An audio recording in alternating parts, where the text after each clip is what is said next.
Thanks, Mary, and good morning, everybody. It's a pleasure, and it's also kind of sad to be having our Strut Your Stuff tour like this.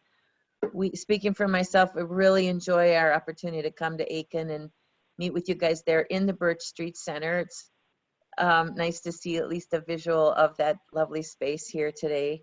So thanks for taking the time out to just connect with us. We're approaching the end of our, our partnership with you guys again. And as you know, from working with us, we like to touch base, like this. And so today, our goal is just to kind of get an update from you about how things are going, what's going on, how you're doing, and to listen in from our perspective to see what, if anything, more we can be doing to support you guys. And then we have some updates too from you about, for you about things going on in our world at Blandin Foundation.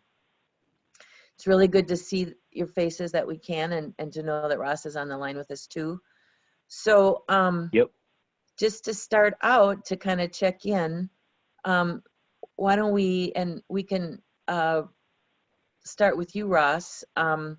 Just share a little bit about how you're coping with the COVID. How is it?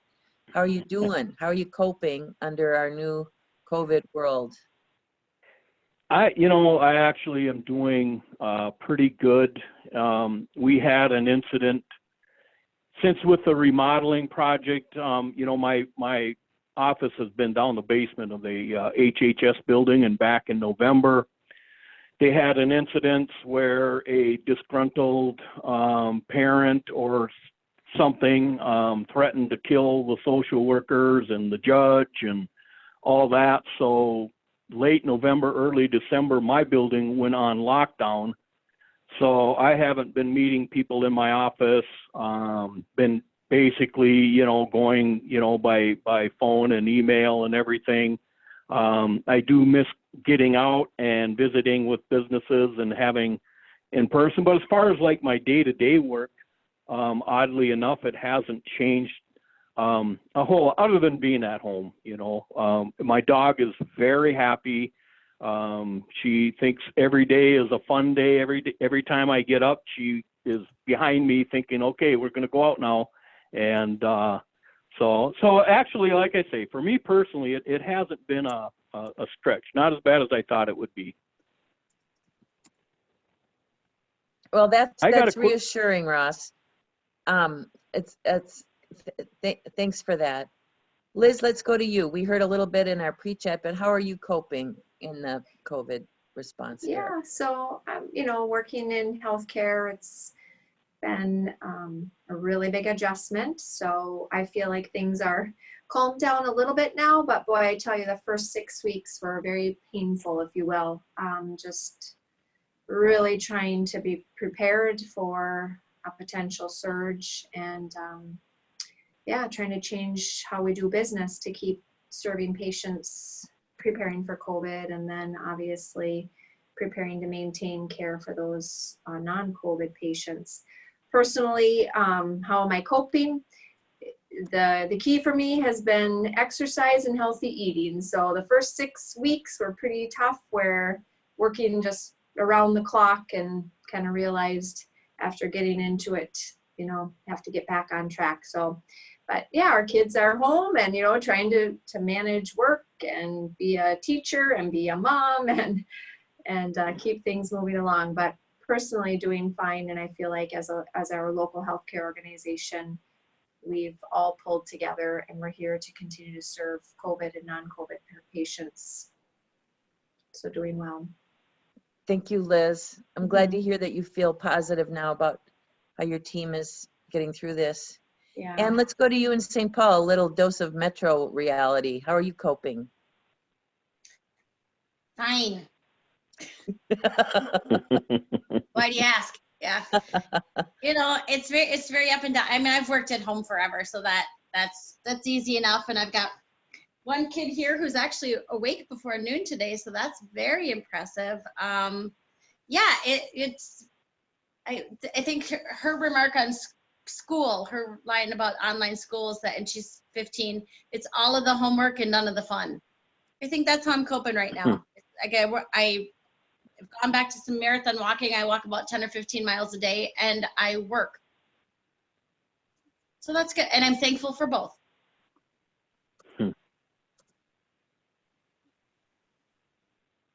Thanks, Ann. Mary, let's hear. Could I just, since this Yeah. is my first time on the call, I'm curious who people are and kind of where you're from. I mean, not physically. I mean, I heard Twin Cities, but like what organization? Sure. I help maintain the Blandin on Broadband blog. So I usually write up all the notes, and I like to collect stories of what's happening in different communities, and stories of need as well as stories of some, you know, it's been fun to hear really awesome uses of technology over the last few days with some of these meetings. Yeah, Ann is one of our consultants on Broadband.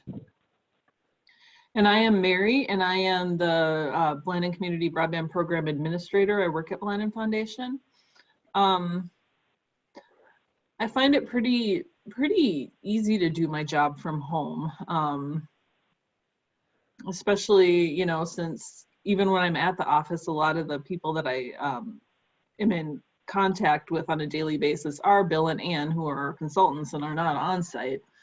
So it's a little, you know, I wish I would have brought my chair home, my office chair home, and I might go get that at some point, but you know, it hasn't been too urgent. But it's almost kind of a nice spring for me to be staying at home, because I added to my yard last year, and you know, if I have some time in between meetings, I can go out and putter and plan and that kind of thing. It's kind of my summer of landscaping, so it's kind of nice to be close to home. But you know, I'm getting by working. It's okay. It would be nice to go visit my mom in the cities someday, but you know, we'll see. It'll happen at some point.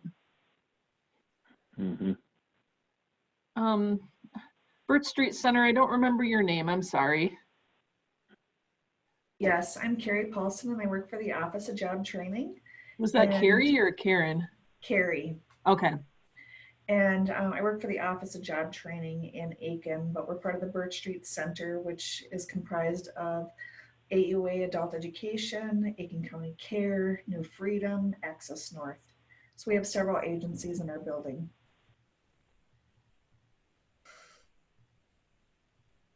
And Carrie, tell us, how are you coping in COVID? Check in with us. Well, I've been coming to work because I know that if I was at home, I would be doing everything but working. I would be outside, I'd be doing whatever I could not to work. So I'm one of those people that I have to be at work. So we've gotten a lot of stuff done, which I'm pretty excited about. But right from the get-go, we had a lot of phone calls regarding unemployment. The unemployment system blew up. And when people couldn't get through, they then were required to, or they in response would contact us. So we did a lot of phone calls with people who were experiencing issues with unemployment. We've also been posting a lot of jobs for employers because yes, we're in a pandemic, but there's still jobs out there. So we've been providing supports to employers. And then also we've just been doing what we can to get ready for when we can open our doors again. And so we've been working on updating our job seeker service stations, making sure our online resources are up to date, and then just making sure that we have a really secure plan when people do come back into our building, so that everybody is as safe as we can be. Yeah, thanks for that. Bill, I don't think we've heard from you. Why don't you check in? How are you coping in COVID? I'm doing fine, thanks. Happy to have work and health so far, so that's great. And used to working at home. Right now I just dropped both my dogs off at the groomer because they haven't been to the groomer for a long time. And I've got a black woolly golden doodle that has hair about 4 inches long that is a mess. The groomer said, "Oh boy," when she saw her. So that was, I think we're going to get a very different dog back at the end of the day. And so just, you know, we've been very busy with transformation of existing work into online processes and going well. So I'm here waiting in my car because the my wife and I had a little scheduling snafu, and so I got to bring the dog to the groomer at now, and so now I'll just wait here. So I've got a lot of bullfrogs here by this park I'm sitting in, and all good. But you're not driving. I'm not driving, no. Show us your hands. That doesn't mean anything. No, I don't have a Tesla self-driving car, so I'm definitely stopped. I'm thinking this park is a little creepy, though. There's guys kind of wandering around looking for dates, I think, so. Let's Kinda hope weird. you're not too attractive to them, Bill. I was gonna say, and at least one guy just sitting in his car watching. Yeah. Yeah. Well, so I've been feeling really grateful to be in a rural setting. You know, this Sunday I was reading in the New York Times about just how people are coping globally, and, you know, reading descriptions of people kind of trapped, if you will, in a apartment complex or in a city where you can't literally go outside, I think would be really hard. And so maybe like Ross, I mean, like my daily life isn't that disruptive, hasn't been that disrupted, except that we're home all the time and not going into work. But I've been enjoying the spring coming. It's finally coming. And our foundation is kind of in a big straddle pivot moment, which I think I shared out with you guys recently. We have a new CEO on deck, a new president and chief executive officer. Her name is Talia Palmer, and she'll be joining us in July. And Kathy Annette, who's been with us for many years, I don't know, 7 or 8 or 9 years, is retiring in mid-June. So we'll have a short gap there when Wade Fouth, our vice president, will be acting president, and Tulia will be joining us. We had an initial Zoom meeting with her for the first time on Monday, and we all felt so bad for her, because can you imagine meeting your new team like that on Zoom? It was like all of these faces, and but it was good to see her, and I think it was reassuring for her to see all of us. So anyway, we'll be leaning into that, and I think that it looks like we're going to be pretty conservative about going back to the office. Governor has encouraged everybody who can continue to work from home to do that, and so we're just kind of developing our sort of our new coming back to the office plans and figuring out how that's going to all work, but probably continue to encourage those of us who can work from home to do that. So, and as Bill said, we've been busy reimagining all of this work online. You guys went through it with us a bunch of times, those vision meetings, you know, those big community gatherings. And so we're trying to imagine what that, and not just imagine, but really do that online with some new tools. So it's keeping us on our toes and out of our ruts.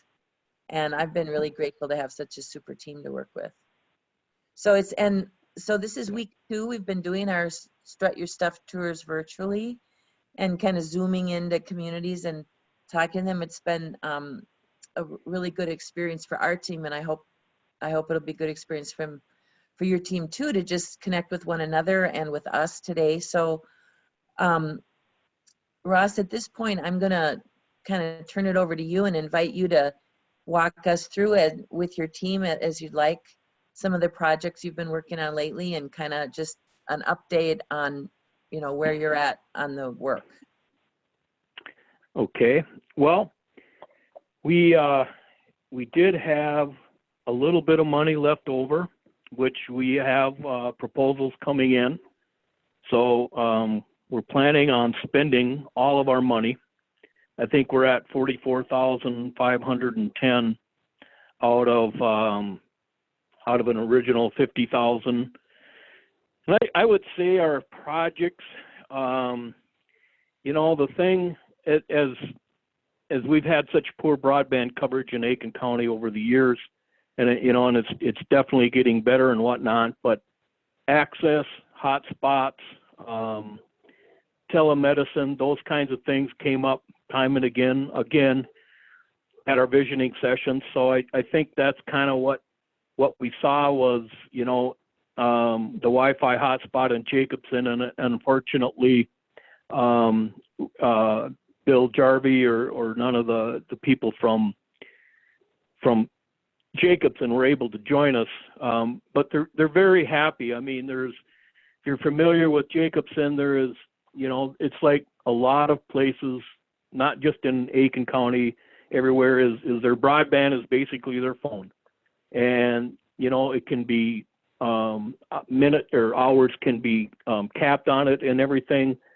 And so they saw it as a great project for, almost for them, for their board, their members. The East Central, it used to be called the Bookmobile, but they don't call it the Bookmobile anymore.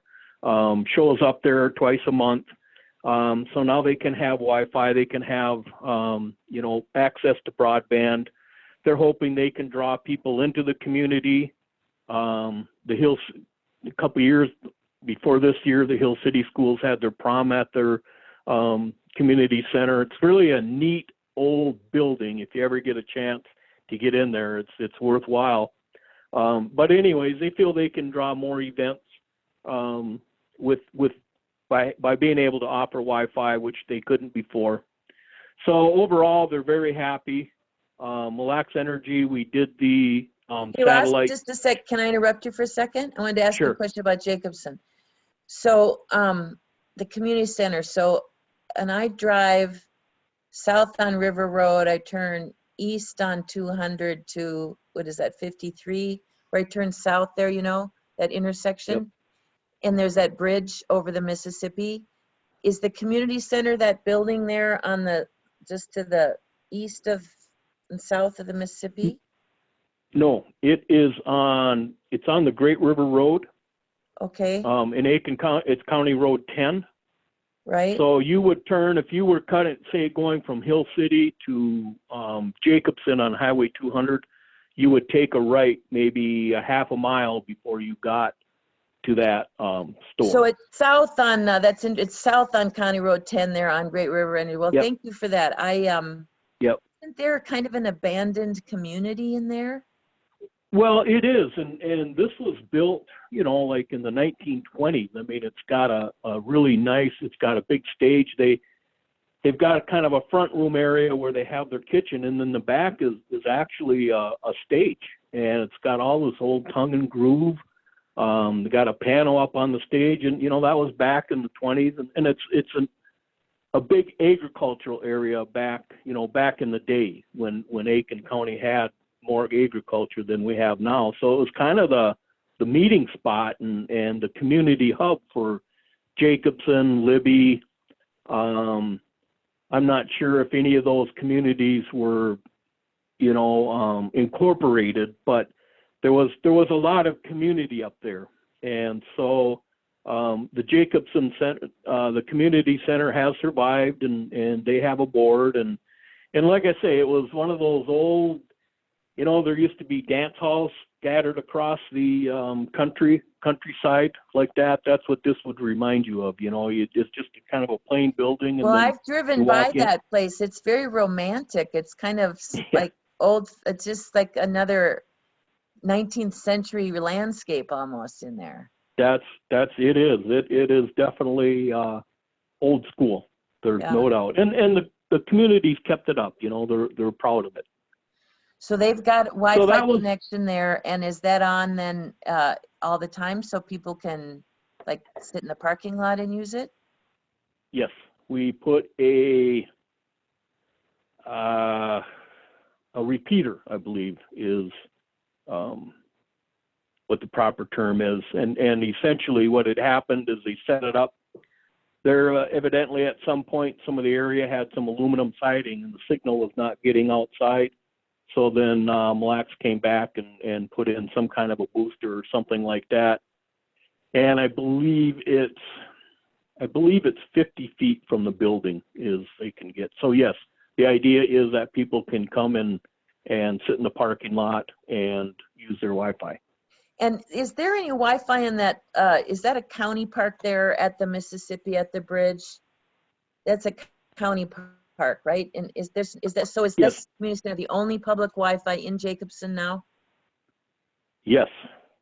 And it's at that community center, and they are Frontier, and they're very frustrated up there. So like I say, they were happy to get something that they could come to and get Wi-Fi. We got that same package that we used up at Long Lake a few years ago before they got trenched in with actual fiber. They had done the same thing, as they just couldn't have reliable broadband, so they bit the bullet and did a satellite, and that's what we did. I think it's for 3 years with, again, with the hope that, in 3 years from now, the system is spread out and is reaching a lot of that area, and maybe Wi-Fi hotspots will be a thing of the past. Thank you for that. I appreciate that additional detail. It's really interesting. Yes, they were very, like I say, they are, I mean, I even got a thank you card. It doesn't happen very often, but that was nice. And then with the Long Lake, I know Wendy had sent a update. That was another great project for us. It was, like I say, they were at satellite, and even then it didn't have the boost to reach campus wide. So SCI came in and gave us a really great price. And so they brought it in. I think it was fairly close. It was down the road off of County Road 5 going into Long Lake. So it was a small extension, and then they brought it, buried fiber into all the buildings, all the classroom buildings, the dormitories, and then as well as there's 2 residences out there. The director and assistant director live out there. And of course, Wi-Fi, and it's helping, and it's coming in handy, as Wendy had said in the report, is because they are completely shut down. And so now they're offering, I don't know if it's like a YouTube or exactly what, but they're filming and doing classroom settings kind of, or teachings from Long Lake. So the timing has been really good, and it's like any kind of lodging facility, even though it's a residential environmental learning center. If you don't have Wi-Fi, if the teachers and guests can't come in and access, their cell phones and stuff, they don't like it. So it was kind of a dual purpose, kind of keeping up with the times, kind of like the Jacobson Community Center, but also, internally, just enables them to do a lot more. Ross, I'll just chime in here to say, without that whole environmental center would have been dead in the water. I mean, they would have been out of the game. And now under times of COVID, they've still got a chance to contribute and deliver on their mission. So it does feel like the timing was really good there. Yep. It's been a great project, and the foundation has been very happy to kick in matching funds and buy some additional equipment for them. So that's worked out really well too. And I know Wendy would like to be here to talk about it. So I could go on to my chart, and but with that, I would turn it over to Liz, and she's been working hard, and we have 2 institutions that, in our purview of these, both Long Lake and as we were discussing before, the healthcare industry have been just whacked, and so it's been a tough time. Great. Well, thanks, Ross. I can just give a brief update here. Our project was titled My Chart. And as I give an update, I want to give you kind of the big scope, but just know that, our world turned really upside down. So first, I just want to say thank God for broadband in Aitkin County. Honestly, We have really relied on virtual medicine, and we've served over 900 people in the first few weeks. Been able to serve over 900 people with virtual appointments. And if it wasn't for broadband, that obviously wouldn't be possible. As I give the update, I want to be clear that the Blandin grant has helped, but we've had, we just didn't expect this. So we've had to do virtual times 10 in days versus months. And so we've had to seek other funding and use internal funding sources as well. So if that makes sense, I do want to give you a big picture and then call out, a couple of the real specific uses of the funds. So our project was MyChart. The goal was to get more patients using MyChart, which is the electronic medical record, because we believed that that was the gateway to getting people more connected to their healthcare and more connected virtually to the healthcare organization.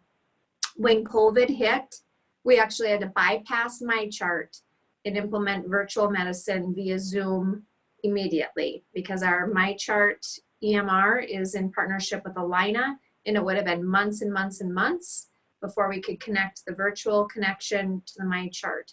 So we kind of had to do a workaround. We're very, very pleased with that. Like I said, it's allowed us to serve hundreds and hundreds of people in a really short amount of time. One of the biggest expenses we've incurred and we've used the Blandin grant for is something I'm so excited about. We applied in this grant to seek funding for our training for innovation. And we did go with a different program than we originally went with, and we followed the lead of the American Hospital Association. So I'm really excited to report that we're one of about 25 hospitals across the country that is part of an innovation group called Nexus.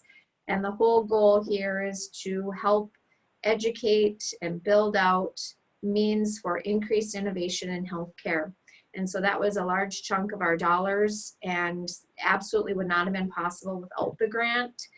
And just really, really excited about that. And so that platform is, we're not only being trained, if you will, we're helping develop something that we will be able to share across the country to literally thousands of other hospitals within the next year to year and a half as we develop that out. So the innovation piece I covered, MyChart, we're continuing to obviously build that out, but again, we kind of had to trump that with putting into place other virtual means. And we've just had so many equipment needs, so many software needs, so much we had to do that we didn't expect. But again, really pleased to be able to take a project that we had set out to accomplish in 12 months and do it literally in a week. And we've been featured by the American Hospital Association in our efforts. So lessons learned now have been shared with other hospitals around the country. Yeah, and I think I want to be clear that we know this is not the end. This is just the tip of the iceberg. And so we're going to continue to seek opportunities for partnerships and funding so that we can increase iPads for doctors so they can continue to serve patients from their homes and, in the facility or outside of the facility. We know we have needs for patients to communicate with family members because their family members can't come see them in the hospital during times like this. I mean, remote monitoring, this is just the very, very tip, but we're so grateful that we were ahead of COVID in our funding requests and our thinking, because I think it's really been able to help us execute things very rapidly. And we're excited about future partnerships to enhance this for the long term. Thank you for that report, Liz. And I'm really curious, Blandin, we're always thinking about what are the enabling conditions that allow communities to be resilient and to respond in timely fashion to new challenges. It's so heartening to hear you speak that positively about your team's response. What do you attribute it to? Why do you think your team was able to be so nimble and do in a week what you were planning to do in a year? Well, I think one thing, couple of key things. One thing was that we had started these conversations honestly, after we received the Blandin dollars, we kind of got after it right away to say, okay, now we have small pool of money that we can work with. So we had already formed some relationships around innovation with the American Hospital Association. And they really were the key then. Because of the group I was able to join due to the dollars we had, I was connected to people across the country. And that really helped us. It gave us the reassurance and the knowledge to push things forward. And again, we had, we knew this was our goal already. And so when COVID hit, it wasn't like we had to quick scramble to pull people together. It was just a matter of, okay, now times 10. Now instead of 12 months, 1 week. And I think you had to do it. And previous to COVID, we had practitioners and staff kind of resisting some of the virtual health. Sure. When COVID hit and doctors were sitting there with no patients, things changed very fast, and practitioners, administrators came running forward to say, how are we going to do this? What are we going to do? Yes, yes, yes, instead of, no, we don't think we should do that, and all the reasons why we shouldn't do that. COVID really catapulted that. I always try to find the blessings in things, and we have really turned this into a blessing. It's transforming medicine a lot faster than it would have pre-COVID. Thanks, Liz. Can I ask you one more question? Of course. So I was really interested to say the workaround. I thought I heard you say that you used Zoom instead of MyChart because of so my impression is that the HIPAA requirements are always a big challenge. Mm-hmm. So how did you work through the HIPAA requirements for doing healthcare provision over Zoom? Right. So first I just want to clarify, MyChart is our EMR, electronic medical record. So that's still fully in place.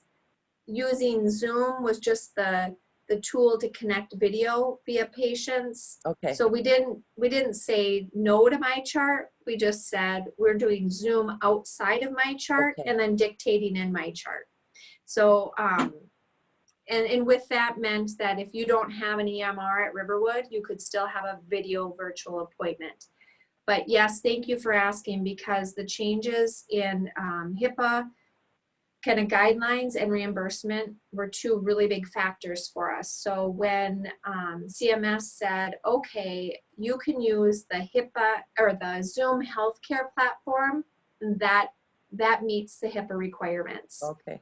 That was significant. And then the reimbursement, also very significant to say, if you have a video appointment and now even a phone appointment, your healthcare organization will be reimbursed exactly the same as if you're in the clinic.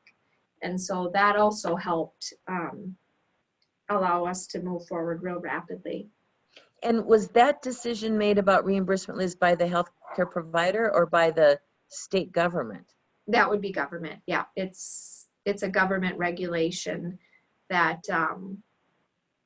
that basically across the state, they decided that through CMS, they basically said, we'll reimburse you equal to that. So it's the insurers and Medicare.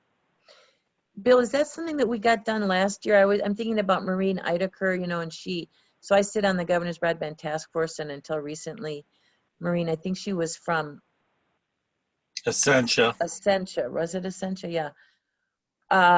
Helped draw the task force attention to the need to adapt reimbursement rules and protocols to accommodate virtual settings. That's been a telehealth issue for a decade or more about the reimbursement, and so I don't know the timing and whether that was a special COVID response by theirs or whether that was a lot of that is federally driven with Medicare and Medicaid kind of funding. So no, I think Liz probably knows a lot more than I do about that. So. Yeah, so it is a direct result of COVID, and unfortunately, it might not stay in place. So right now they're saying July 1, no more reimbursement at the equal level for a virtual visit versus an in-person, which is really going to be a hardship for organizations because it's very significant difference in the amount that you're reimbursed. So we're hoping, I know American Hospital Association and other groups are definitely advocating for this, that reimbursement does stay at an equal or close to equal playing field. Otherwise, it really, the incentive for healthcare organizations to continue to build out in the virtual world is less than having the patients come in. And not that it's all about, I mean, we understand it's not all about the dollars, but it's a very significant difference. So healthcare organizations would definitely, you know, if that reimbursement changes, you would prefer to see the patients in your clinic versus virtually. But we're hoping, I mean, COVID's taught us a lot. We've been able to maintain really good medicine in virtual means.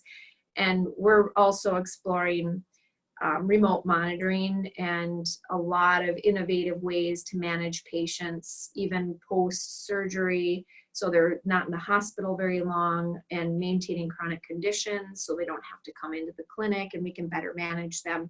So I think we'll see a whole lot more on that, and we're just hoping that the reimbursement follows suit. Are you happy with the MyChart overall, that particular vendor? Yeah, so my chart is basically it's the EMR through Epic. So it's basically most hospitals in Minnesota have that.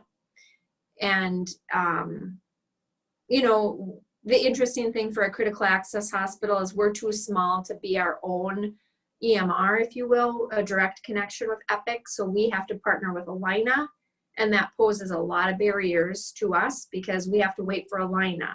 Allina has to test things. Allina has to build things. They do it for themselves, and then months to even years later, we might get it.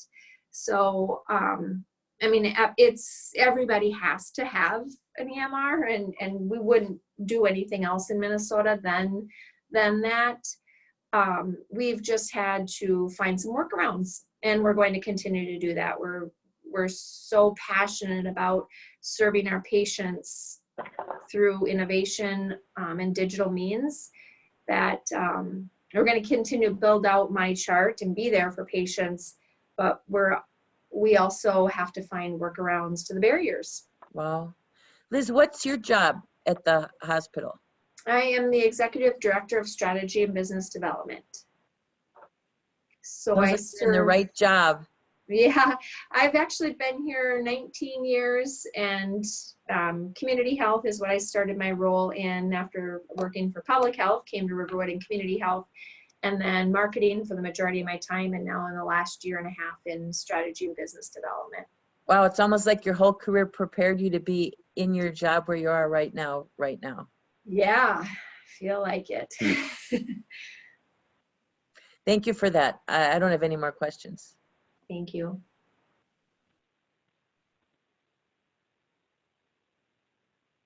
Well, should we turn it over to Carrie? Let's. Okay, Carrie, you're on. All right, so I actually was looking at my notes from 2018 when we first got our first round of funding and what we accomplished then. And our first goal was to just set up conference centers in the Aitkin, Hill City, and McGregor, and because we didn't have that option anymore. And we successfully did that with computer access, computer stations at each location, smart projectors, digital displays. And since that time, I know the one in Aitkin at the Birchstreet Center has been used by our 5 nonprofit partners on a weekly basis. It's been so important for us to be able to connect with webinars and attend trainings, and it's reduced our travel time and our travel costs. And but since that time, in this next round of funding, we realized that in Aitkin and McGregor we needed some more technology to make it more efficient. So we purchased microphones, a camera, and then also some speakers, and we've been able to make our conference centers in Aitkin and McGregor a lot more efficient. Right before COVID broke out, on March 11th, I actually have a flyer here. We were able to host between the Aitkin Economic Development Committee and the McGregor Chamber of Commerce an onboarding webinar hosted by Stacy Johnson with Audacity HR. And it was attended by over 20 employers, and 100% of those employers said that it was a really good, that they needed to attend this. So that was pretty exciting. And then COVID hit, and we kind of had to put a break on a few things. So that was one thing that we really were excited about, and we were able to use our new equipment to be able to do that. And people were able to see, hear. It was just a much better experience. Since COVID hit, the city police department has contacted us and did a walkthrough of our conference room in Aitkin, just because they wanted to see, okay, we hear about this great conference center, we need that in our city hall. So we did a run through the equipment, and they're looking at how they can make their space more efficient too. And most exciting is that Lincoln County Care just told me a couple days ago that they're our senior office in Aitkin, and they're going to be using the equipment to offer Tai Chi classes to their seniors and disabled adults. So they're going to be using the equipment to do that in our conference room, and then people can log in with Zoom. But that would not have been possible had we not received the funding from Blandin.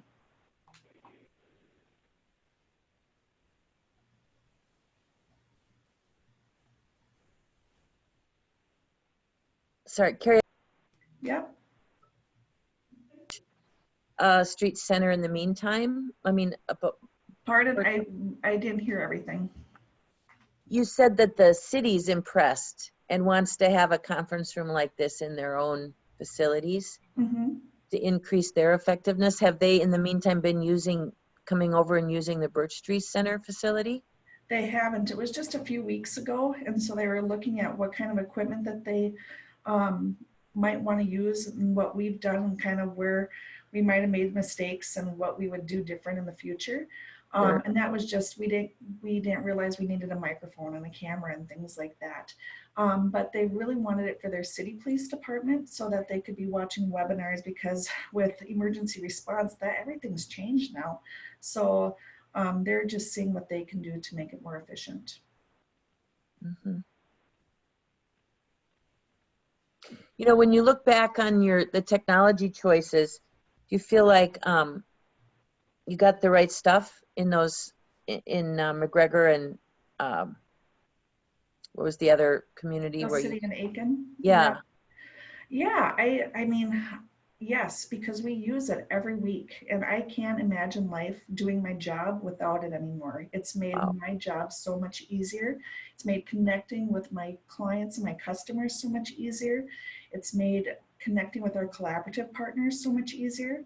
So that's why we're grateful for it every day. And it's, the more we use it, the more we realize, oh, we could do this with this, or oh, we could do this with it. So I'm excited that we got it, and I'm excited that we still are able to use it and are using it even more frequently now with COVID.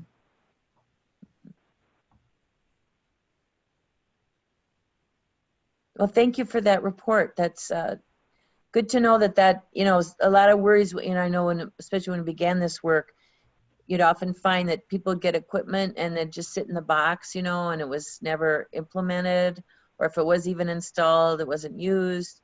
So I think that as Liz is seeing too, that COVID, people have this extra impulse to really, I mean, it wasn't COVID that resulted in the use you've seen in your place, but still, it's a great testimony. And at the Long Lakes Conservation Center too, that the equipment's really being put to use. That's very gratifying.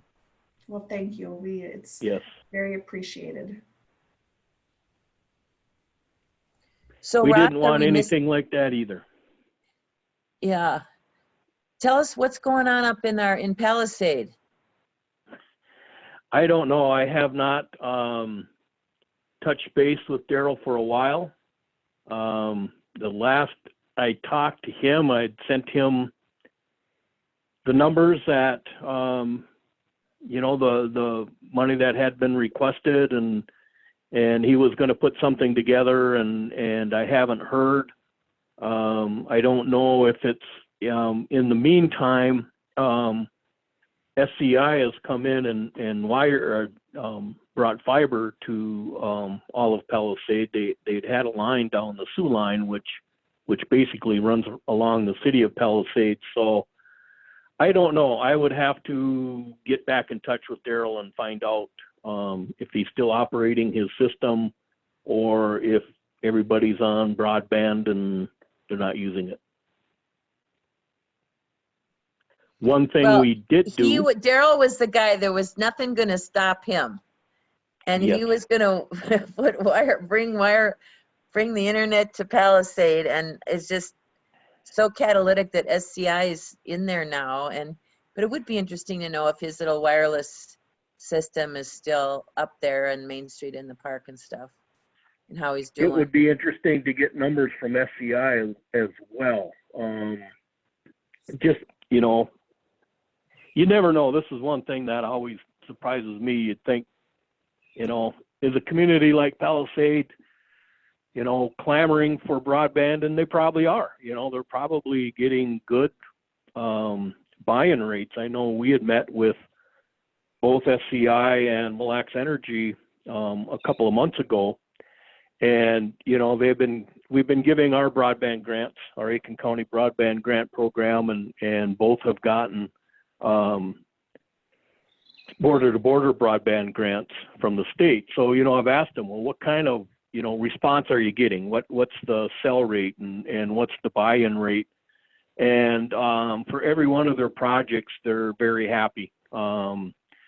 Generally, they like to have, I think it's something like 50% within the first, or at initial, and they said on all of them they're approaching. It's more like 60%, and then of course they expect to go up. So it's encouraging to hear some of these areas getting broadband, and it's also encouraging to hear from the providers that people are signing up for it. Wasn't Daryl also trying to do some work up in Hill City? He was, but they had an issue. Hill City wanted it to their city park, which was downhill and blocked, and so basically he couldn't get a signal down to their city park. So that got abandoned, and then the funds for that got put into Palisade, and so that's where that money went. It'd be interesting if that access point in Palisade isn't being used to put it someplace else, because that was a very powerful, I don't know if it's one or multiple access points, but I think those were very high-end radios. And now Okay. they're probably 3 years old, but they would still, if you can get them hooked up someplace, that would be something, if they're not being used, then to reuse them someplace else would be interesting. It's a good point. I will check on that, Bill. And if they're not, I'll let you know, because there might be other places that like you say, could use them. Here, Ross, you thought you were going to get away with this call without a to-do list. Uh-oh, now you got something you got to do after this. He knows better. Well, I got one more. Yeah.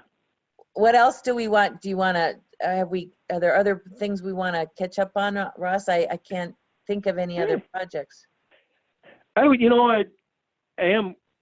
guess as long as we're focusing on the broadband and things that have come up, is we're exciting. We got three providers got state grants, broadband, border to border this year that they'll be going. It's on top of the Mille Lacs Energy that received federal funding for the East Lake area, and then SCI will be finishing up, and as a county, we still have another go around. We're planning on giving 2 more grants this summer. So looking at the numbers, and they should be going up, and the projects that are coming in, they're all fiber.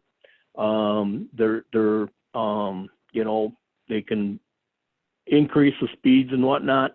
However, kind of got knocked back to reality a little bit with the COVID, is that we're really finding these areas that are not, all the problems, the things that people want, telework, telemedicine, and access for seniors have all come back and kind of reared their ugly heads, so to speak. We've got people who would love to work from home during COVID, right? Even at the courthouse, but they're on a satellite, or their internet is their phone, and they don't want to use all that up. Had conversations with the care director, and she's saying, geez, that you can really see on a deal like this that not having universal access is definitely an issue. So kind of a good news, bad news situation is, yeah, we got, a lot of projects, but we still got a lot of work to do. So we are actually looking, I had a conversation a while back with one of Liz's co-workers with a hospital. Is there through the CARES Act and through some of these other programs, is maybe we can tack on and find some additional pots of money for broadband. Ross, do you guys have a lot of area that's eligible for the FCC RDOF program, the Rural Development Opportunity Fund? I'm not sure. You should look at that. I'm not. Just Google that FCC RDOF, and there's an eligibility map. And then I'm sure that's an auction. So you would need bidders, whether it's SCI or Mille Lacs Energy, to bid on those eligible areas. And it's a subsidy paid over 10 years to the provider. So that's a big pot of money. So it'd be smart if you could try and pair your money from your grant program with the RDOF auction to really just leverage those dollars programs together. Yeah, we have discussed that internally as well. There's a possibility we hold off on offering grants from the Aitkin County Grant Fund this summer, because maybe we could use that as leverage, because I'm anticipating that a lot of these programs are going to ask for some kind of a match, or they'll match what they have. So I'm feeling fortunate that we do have money in the bank for this, if we do have to come up with some matching funds. Yeah, and your 50,000 or 100,000 per project, if that can leverage $500,000 or $1 million from the state, I would definitely hold that in reserve. But I would look at that RDOF map, because it's any place that has less than 25.3 is eligible for that. And I know you have plenty of that. Yes, we do. So this is Liz. I'll just add some feedback from our physicians, if it's helpful, Ross, and for the group. As we've rolled out virtual medicine, we have clearly identified that there is still a real shortage, obviously, of broadband coverage. And so some patients are not able to receive the video visits in our county due to that. And furthermore, as we continue to build out our digital health platform, the whole remote monitoring is going to become more and more important. And what we're hearing from other hospitals across the country, especially rural hospitals, is that broadband piece is so critical in being able to make sure you can manage these patients. It will have a very significant opportunity for us in reducing healthcare costs the more that we can build out our digital platform.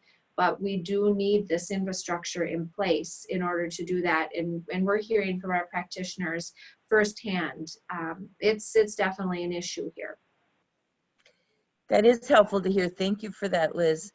Ross, I'm wondering, are you aware of, or would you be aware of any of your provider community there planning to apply for border grants in this upcoming round? Are you aware of any projects in the hopper? I am not aware. I would anticipate they are. Last year, we actually provided, we gave each of them $5,000 for their application to use. There's a clause in the application called community partners, and they get extra points. And so we actually are going to offer that again. We feel pretty strong that out of the three, one, if not two of them, that might have been the difference, was the county kicking in money directly into the application. So we're going to offer that again. And so I anticipate that they will apply. They have both SCI and Mille Lacs Energy have made a commitment to expanding broadband, and SCI obviously covers a bigger area than Aitkin County, so they're not putting all their money into it. But Mille Lacs Energy has recommitted, for lack of a better word, in our conversations with them, and they are now putting money aside every single year.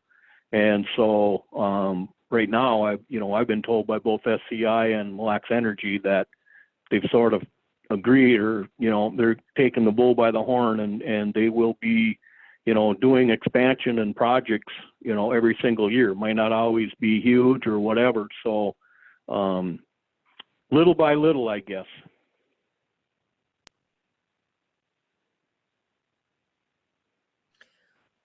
Well, I think you guys should be feeling really good about the progress you made. I mean, I don't know if Aitkin was actually at the bottom 87 out of 87 counties when we started, but you were bumping up against the worst of the best. So I think we're certainly a lot to 82nd now. point to.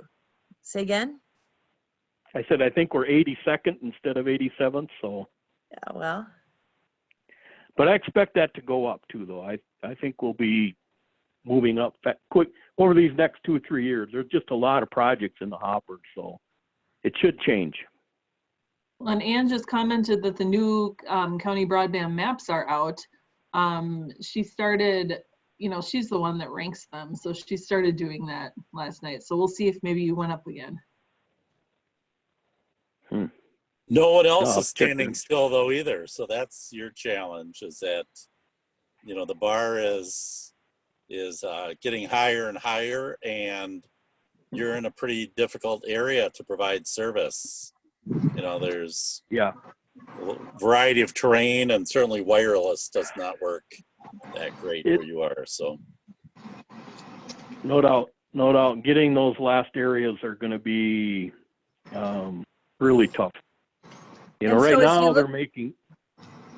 I was going to say, Ross, as you look ahead towards that now, as we're ending our formal relationship here, are you hoping to keep this team together? Has it been helpful to you to have a broadband team around you to work on projects together? What are you thinking about what you need in the future to continue getting that harder and harder stuff done? Well, I would say our team is more than just broadband. It would probably be economic development. I'm on way too many committees with Carrie to count.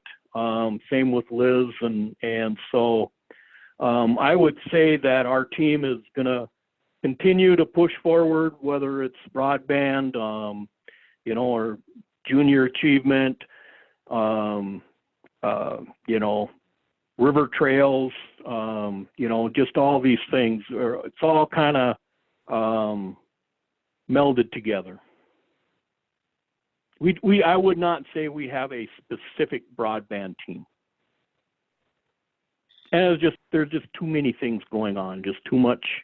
And in a small community, it would probably be the same, it could be a deal where, okay, maybe this Wednesday we'll call ourselves the broadband group, next Wednesday we'll call ourselves a business retention group. And so I think we have a really good team in the community, and what makes me really happy and proud is the people on the team from Aitkin they look at the whole county. It's not this is just an Aitkin thing, or this is just a McGregor thing. So we will definitely be moving. We'll definitely keep pushing ahead. Hey, Ross, one broadband opportunity might be in partnership with Mille Lacs Band. There's FCC is giving away some spectrum and the tribes get priority on it. And so it'd be interesting to see if they have any plans to bid. They just have to send a letter and say they will take it. but then they could partner with a SCI or a Mille Lacs Energy. Right. And it's a pretty good spectrum. The frequency is pretty good in terms of going through trees, a nice balance of power and bandwidth. And so that would be an opportunity to look at that as a solution for your county. And I know you've got Yep. the East Lake area, and then does the kind of the Mille Lacs, the headquarters community, does that go up into Mille Lacs County from the south? Yeah, as well? it's actually in Crowing. Okay. But I mean, it's definitely something I'll bring to the attention of Mille Lacs Energy. Also services a casino, so Yeah. I'm sure they'd be interested, and then pick up places in Aitkin County on their way down. Yeah.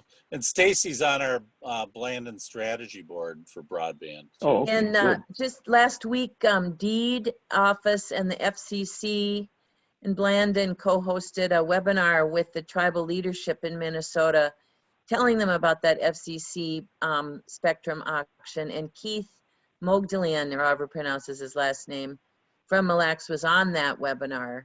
So I know he was at least made aware of that FCC auction, and there's an August deadline for that. And as Bill says, it's a pretty low risk, easy, and there's technical help available to do it.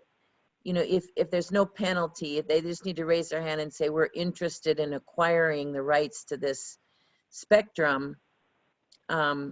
So it's kind of a do it now or forever hold your peace kind of opportunity. Okay.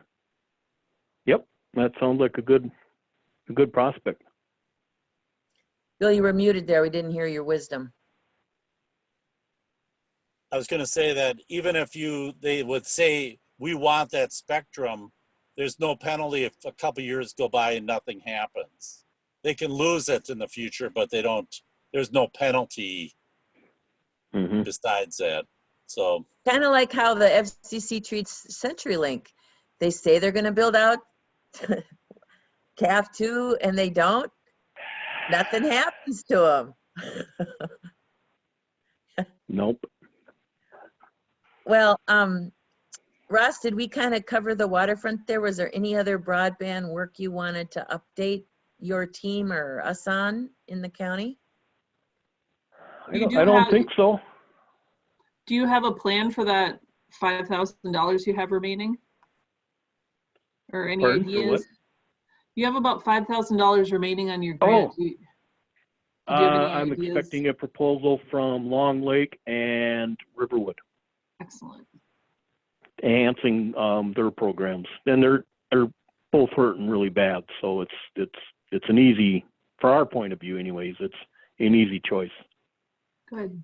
You want to say a word, Mary, about the extension, just so they're aware? I was. So yeah, I was just about to go there. So your grant agreement as of right now should end on June 30th. However, we are working, because of the COVID and other factors, we are working on an extension with IRRR that goes through the end of 2020. So we can, once you have your final plans in place and you can kind of timeline things out, assuming hopefully everything is done by the end of the calendar year. But if you would, kind of let us know your plan and your timeline, we can get a formal grant extension. We actually have two proposals. We have a economic development committee that reviews and makes a recommendation to the county board. So the final would be on I believe it would be the June 9th county board meeting for final approval. Okay. Yeah, I'm talking about more like when those projects are going to be done. But yeah, but we'll watch for those proposals after June 9th. I understand. Yeah. Sure. Yep. Yeah. Okay. And then, so final grant reports are due, a month after whatever your grant period end date is. And I also thought I'd quick check, since you're an alumni community, I don't think I ever got actual formal final reports for your first round projects. You probably weren't completely done by the time we kind of moved into this alumni thing. So that's something that we would look for too at some point. Okay. It could even all come in at the same time. It's, just looking for some, just the final grant report for those first round projects. I know there were 2 grants, but you could just turn in one report with, because since they the 2 different grants for that first round kind of meld together in a lot of ways, you can just create one that covers both. Okay. The entire 75, but that money's all spent, I'm assuming. You don't need any assistance on getting all that first $75,000 spent? Correct. Good. Excellent. I figured. But yeah, so that'll kind of put the bow on all the business pieces for our money. Yep. No, I know I owe your report, and I'll be getting to those. I trust you will, and we're fine. We Well, are fine. Thanks for those details. I'm going to just share a few updates now quickly from Blandin to make you aware that just this morning, it's Tuesday morning, and in this time of COVID, Bill is now hosting a Tuesday morning broadband leadership roundtable.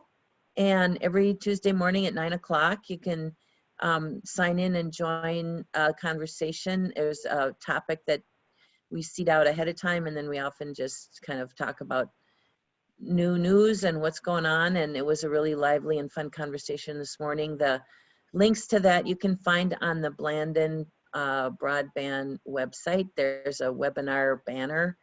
You can click on that and it'll give you the registrations and the links to those meetings.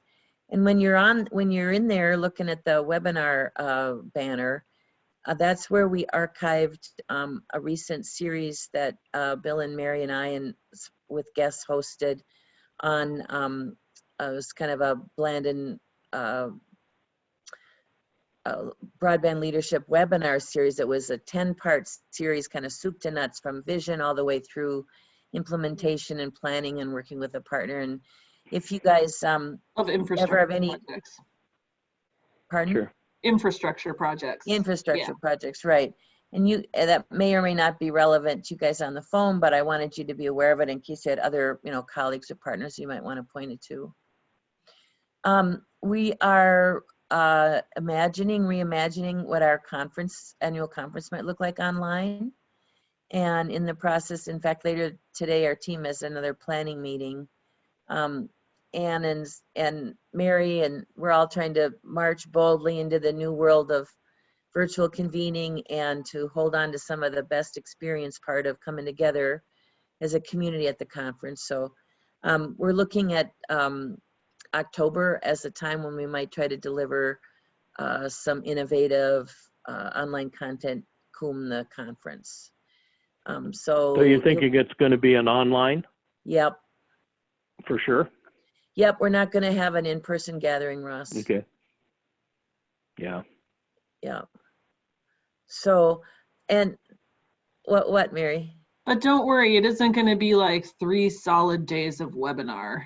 We're looking at 3 days early in the month, just a couple hours in the morning, and then then a couple weeks of elective content, and maybe some more fun stuff that you can do or not, and then at the end of the month, 3 days, 3 mornings again. And it's going to be, and we're planning some kind of more different interactive things instead of just, watching our talking heads. So it should be fun. Yeah. You'll be innovative. You'll be the first, maybe. No, I'm not the first. People are, man, I was on we belong to, we use this SharePoint software, and they had said they'd been planning some huge global conference. They do this, and they have like 100,000 people in like this huge conference where people go globally. And in a week, they switched it up and they offered this whole thing online. I don't know how oh my God, it was overwhelming. So I think it's Salesforce, not SharePoint. Oh, thank you, Salesforce. So it was overwhelming. So no, we're not the first. We're no longer the first, but we're going to try to be a little maybe bleeding. I mean, not bleeding edge, but at least not like Johnny come latelys. And keeps telling us that if anybody's positioned to model good online engagement, it's us. So I'm trying to live up to her expectations. I think there is the opportunity to do some super exciting things that are a lot more engaging than just talking heads. I'm excited about it. So. Oh, people are really leaning into this. Last night I was on I'm a member of this organization called, it's a really more like an advocacy effort that the Nature Conservancy is running. It's called Our Mississippi, Our Future. And the idea is to try to get more public investment into conservation. We've been working, and COVID has kind of overwhelmed this whole thing.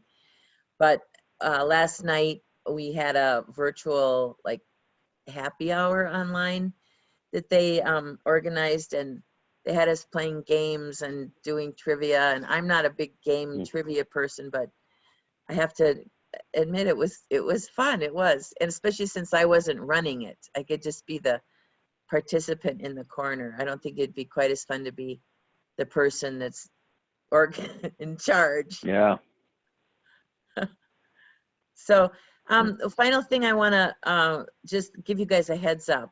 Something happening at the state level is the governor's office has reached out to Minnesota Business Partnership and Best Buy to stand up a brand new public-private partnership called Partnership for a Connected MN, the goal of which is to try to ensure that all youth in Minnesota have a connection to the internet, a device, and the skills they need to use it in this time of COVID to help ensure that schools are prepared to offer quality distance learning in the fall.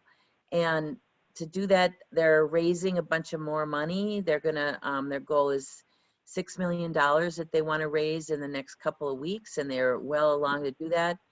To weave it in with some federal CARES money, so they've got a pot of about $10 million to spend across the state on digital equity in an educational context. Blandin's been asked to lead the rural internet access work stream of this. And so we're scrambling to try to figure out how to do that in a way that'll get the money as close to the ground as possible into the hands of people in kind of place-based teams where you can see what the needs are and know, how to use the money well.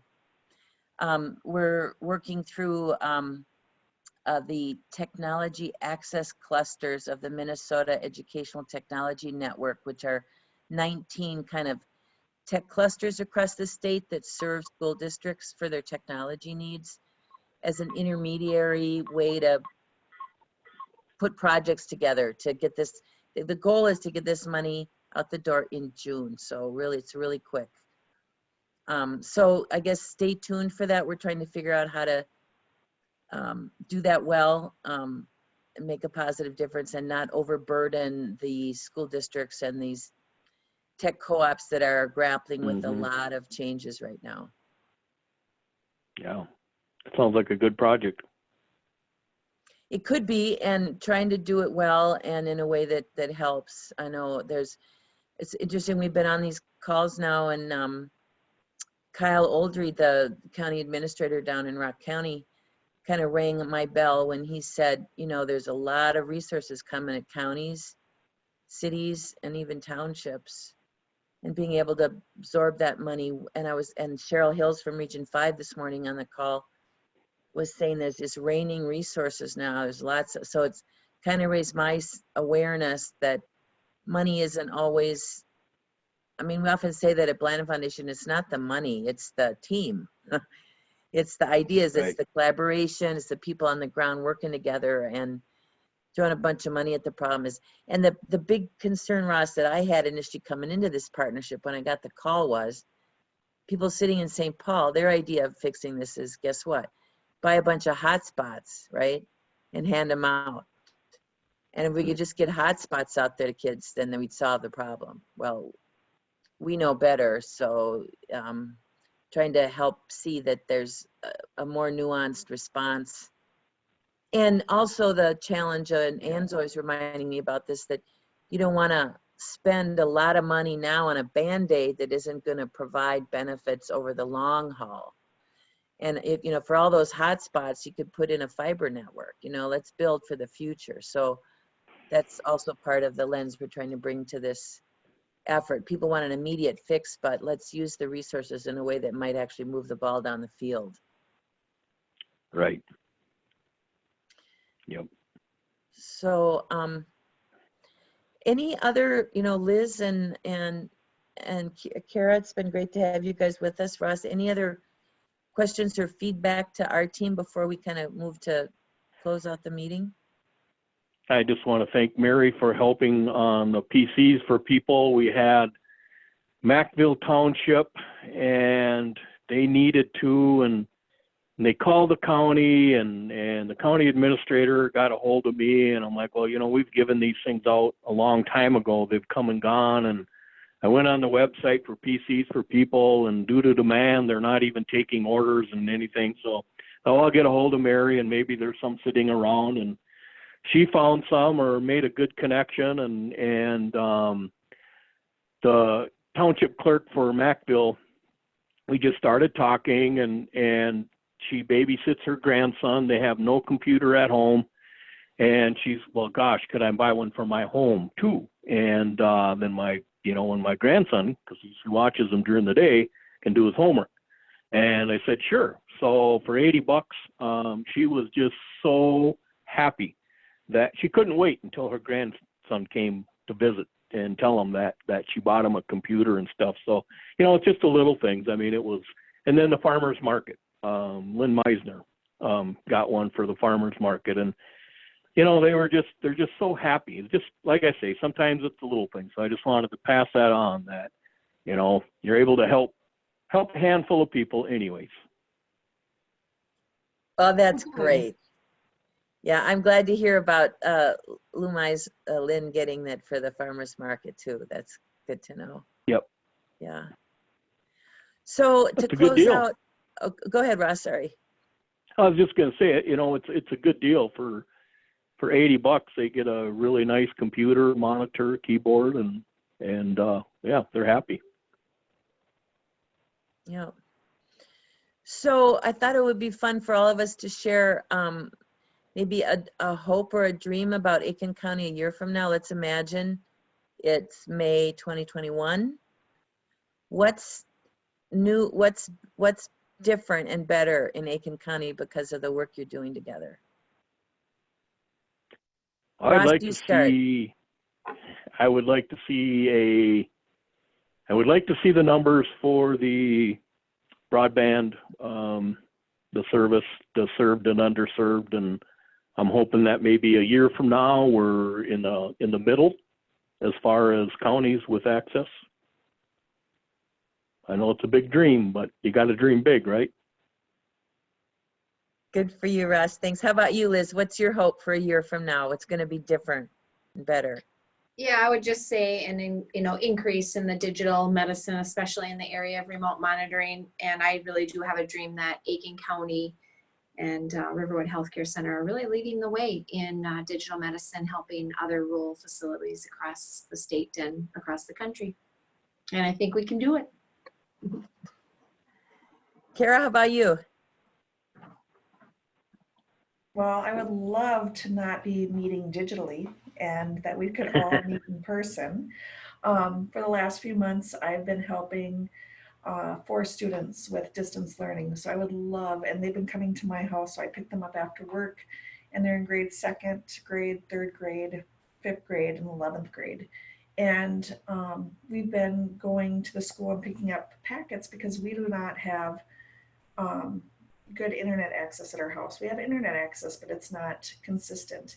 And a lot of the things that the kids are required to do are online. So I would love to see more access to students, especially low-income students. And so I'm really excited about some of the things that you said today. Bill has always got a lot of good exhortations and advice to his communities. He's seen a lot of them. And I know that he's going to say something nice about you guys, but I want to just jump on it first and say it's been such a pleasure working with your team. Ross, you've just been such a stalwart partner, and you always have the right people at the table, and really enjoyed the opportunity to work with you. And I think you guys have made a tremendous difference in your whole county. Like you say, it's not just Aitkin City, it's the whole county. So Bill, I want to give you a chance to give some perspective to this team about how they've done and what's next. Well, I think Aitkin County has done a great job. I mean, it's been working on the broadband in a very difficult situation for years, and they've melded together a bunch of different resources, and Ross's great relationships with the provider partners. He's worked to develop some of those, and it hasn't come from the big guys. It's been the smaller providers that have jumped in to work, and now with the electric co-op so active, that's got to be really reassuring. The question is, how can you make that, help them accelerate, their efforts, and this RDOF program might be a part of that, or seeking to put together some other funds. I think with the work, kind of economic workforce grants and telehealth grants, that's really an art to think about how to piece together some of those things for broadband infrastructure projects. And certainly in Aitkin County, there's so many people with challenging incomes, that when providers look at that market and they kind of say, oh man, can they afford to buy the internet? But if you can tie it to workforce jobs, you can tie it to the healthcare, and think about that as a way to develop the marketplace to make it more attractive for either SCI or Mille Lacs Energy. That would be a great next step for your team, is to try and look at, and maybe, call up somebody from USDA and somebody from either Klobuchar's office or Stauber's office, and sit together and virtually, I guess still, but to think about ways maybe to piece some of those programs together for Aitkin County. That'd be a great thing. But I think you've got great projects from all across the county and all across the economic sectors. So I appreciate that great work you've been doing. Thank you. We got to thank Blandin. I mean, it's money. Yeah, money isn't everything, but it sure helps. And we wouldn't be able to do the things without Blandin. So it's been a great relationship, and Blandin has been great for Aitkin County on many levels. So we're just very happy to meet. And I don't think I'm speaking for myself. I'm sure I can speak for everybody that's involved. It's just been a real pleasurable experience, and I like the process. Having the visioning sessions, I think were great. I think you got to go into it with the idea that we want to make a difference and we want to do something. And so when, and I like to think that's what we did. And so when we had our visiting sessions and people said, hey, we could sure use a hotspot here, or, the school buses could sure use some hotspots. I like to think we listened, I guess, and tried to meet needs, and some things more successful than the others, like always. But yes, it's been a great experience. So thank you. Well, let's promise not to be strangers to one another. And we're still here, and Mary's got all the answers for all your questions as usual on our stuff. So feel free to reach out and check out those. Maybe we'll see you online on Tuesday morning, because that's a nice chance to come together and talk broadband. So yep. I don't think you've heard the last from us. All right. I just actually want to also tag on to Ross there. Just so grateful for Blandin and your continuous leadership and commitment to rural Minnesota and rural communities. We see the same thing in healthcare, that a lot of decisions and funding opportunities are really dedicated to the metro areas, and we have significant needs in the rural communities. So I really am just so grateful again for your leadership and your commitment, and furthermore, your commitment without a ton of red tape also is really significant when it comes to, you know, certain projects and dollars. Sometimes it's in development, and to get the project off the ground, to have dollars like you're offering through this grant without, you know, pages and pages of an application and tons of red tape.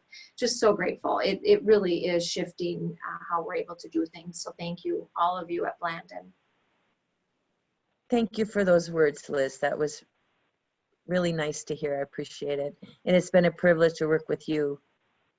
So let's promise to stay in touch. Stay well, everybody. Thank you, Liz, for all the work you're doing to keep everybody safe, and Kara, keep everybody engaged in the community, and Ross, for your leadership. So all the best. And take care. thank you. Bye-bye. Bye.